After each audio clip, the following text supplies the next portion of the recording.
We were all expecting that these meters were going to be free, Chris, but clearly that's not the case. An awful lot of the publicity says free, no extra cost. In actual fact, £11 billion will go onto our bills. You don't pay up front, which is why they say it's free.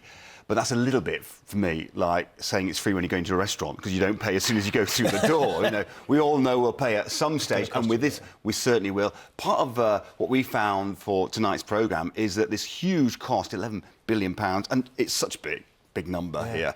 It's well worth thinking about what that could buy. 44,000 starter homes for £11 billion. Instead, we're getting these smart meters. Customers will pay the bill, and we have new information that there could be an extra 1.1 billion added to that, because there's not only cost involving these smart meters, which are heading for everybody's home, but there's also inconvenience. And the price could rise because some of us will require more than one visit from the installation engineer. And you know what that's like. You take time off work, you're waiting around, and if it's not done in one day, you could be needing a second visit, even a third.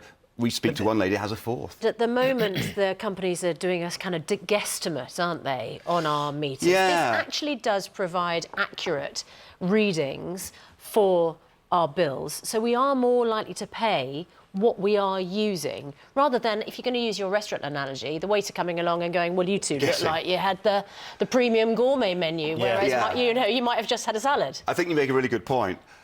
In response, a lot of customers would say, look, if the industry can't provide us with accurate bills, and by using these estimates, they've kind of admitted that they can't do that for many, many years. And I think it's a basic right of a customer that you get the right kind of bill. What people that we've spoken to in tonight's documentary are saying is, OK, this is something that the energy firms and their shareholders should be paying for, not a cost that's going on to our bills. After all, it is part of the infrastructure of their companies. It's their responsibility to get the right bills to the right people at the right time, something that for years, in many cases, hasn't been happening. No. All right, Chris, interesting stuff. Energy bills, can we be smarter? It's tonight on ITV at 7:30. Whoever's this is, Chris, it's £1.54 so far. Wow. So that's not plugged into our it's not hair and makeup, is it? It's not. No, Maybe you're ours is curling, about Tom. 100 times more than that. Chris, thanks very much.